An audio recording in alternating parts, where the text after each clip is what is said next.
사랑하는 우리 형제 자매 여러분, 또 주의 종들과 성도 여러분, 코로나가 또 확진자가 자꾸 늘어나서 10몇만 명에 이르는 지경에까지 이르게 되었습니다.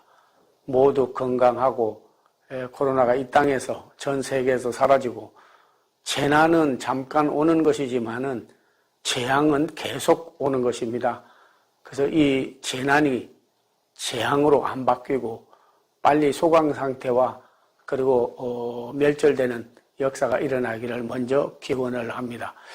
오늘은 모방과 변화에 대해서 말씀을 드리려고 합니다. 말세가 되면 일어나는 현상 가운데 하나가 남의 잘못하고 있는 것을 변화를 가져오지 않고 모방하는 것이라 하였습니다. 성경은 너희는 이 세대를 본받지 말고 마음을 새롭게 함으로 변화를 받아 하나님의 기뻐하시고 온전하신 뜻이 무엇인지 분별하도록 하라고 로마서 12장 1절에서 2절에 말씀하였습니다. 발람이라고 하는 선지자는 발락의 교훈을 받아 이스라엘을 저주하고 부정하는 일을 행하였습니다. 그를 따르는 자들도 그를 모방해서 저주하고 극히 부정적으로 나라에 대하여서 큰 혼란을 가져오는 자들이 되었습니다. 우리는 이 세대를 본받는 자가 되어서는 안 되는 것입니다. 세상은 많이 변질되었고 악하게 되었고 타락하였다 하였습니다. 이 세대는 본받아야 될 대상이 아니라 같은 잘못을 반복하는 악순환을 가져와서는 아니 되는 것입니다. 어떤 터닝 포인트를 만들어야 합니다. 어떤 변화의 계기를 만들어야 되는 것입니다. 변질되지 아니하고 변화가 되어야 됩니다. 여기에 고기 한 근을 갖다 놓고 그대로 오래 두면 변질이 됩니다. 구더기가 생기고 썩고 파리가 날리게 되는 것이죠. 그러나 씨앗을 갖다 놓으면 썩어도 그 속에서 생명이 나서 순이 나고 줄기가 뻗고 잎이 피고 꽃이 피고 열매를 맺게 되는 것입니다. 왜 고기는 썩고 씨앗은 싹이 났을까요? 그 안에 생명이 있기 때문에. 고기는 변질되었기 때문에 썩는 겁니다. 네, 옆에 고기를 또 갖다 놓으면 옆에 있던 고기도 같이 썩는 거예요. 사과도 상자 속에 하나가 썩으면 그 옆에 붙으면 관계된 거는 다 썩게 됩니다. 그 썩은 것을 덜어내야 되는 거죠. 그러나 씨앗은 생명이 있기 때문에 새로 더 활성화되고 변화를 가져오게 되는 겁니다. 모습만 변화를 가져오는 것이 아니라 그 안에 있어서 생기가 나기 때문에 열매도 맺게 되고 완전히 그 본질이 달라지게 되는 것이죠. 오늘 우리가 이 세대를 변화를 가져와야 됩니다. 그래서 백스터라는 분은 참 목자상이라는 책을 썼습니다.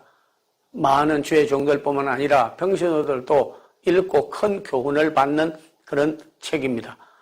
그 책에서 말하기를 우리는 개혁되지 않은 사람은 세상을 변화시키지 못하고 변화되지 않는 사람은 변화에 대한 관심도 없고 변화시킬 수 있는 능력도 없다 했습니다.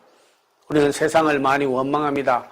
망할 세상이라고도 하고 앞으로 미래가 안 보이는 큰 절망과 낙담 속에도 있습니다. 그러나 정화시키도 물을 정화시키면 맑아지는 것이고 씨도 썩어도 싹이 나는 것입니다. 변화된 사람이 나오면 변화시킬 수가 있는 겁니다. 하나님께로 돌이킨 자가 나오면 돌이킨 자가 남도 돌이킬 수 있습니다. 절망에서 희망으로, 불의에서 의로, 타락에서 성화로 거룩하게 다 변화를 가져올 수 있는 것입니다. 하나님은 우리에게 똑같은 날을 주지 않습니다. 다 새로워지는 것입니다. 흘러가는 물도 가만히 두면 다 흘러가 버리지만은 물을 막으면 발전소를 만들어서 어둡고 캄캄한 도시를 밝게 만드는 것입니다. 우리에게 어떤 모멘텀이 있어야 됩니다. 한 번의 회심과 그리고 변화의 계기가 있어야 됩니다. 종말의 시대에 우리 하나님은 우리에게 요구합니다. 변화된 사람이 되어라. 그래야 변화시킬 것이다. 네가 하나님께로 회개하고 돌이켜라. 남을 돌이키고 세상이 바꿔지기를 바랄 것이 아니라 내가 돌이키면 악에서 선으로, 불의에서 의로, 타락에서 성화로 내가 돌이키면 세상을 돌이키는 자가 되어서 쓰임을 받을 수가 있는 것입니다. 예수님도 새 포도주는 새 부대에 넣어야 된다 했습니다. 하나님의 영은 성령이기 때문에 새 영이십니다. 새 마음도 주셨습니다. 새 복음도 주었습니다. 그리고 새 일을 행하시기를 원하고 계십니다. 우리 모두 변질되고 타락되고 세상이 변화되기를 바라는 그들을 본받지 말고 오히려 바라는 그 소망을 이루어드리는 통로가 되기를 원합니다. 새 포도주를 새 부대에 넣은 것 같이 변화된 사람만, 돌이킨 사람만, 개혁된 사람만 참된 변화를 가져오는 주인공이 될 것입니다. 하나님은 이런 사람을 찾고 있는 것입니다.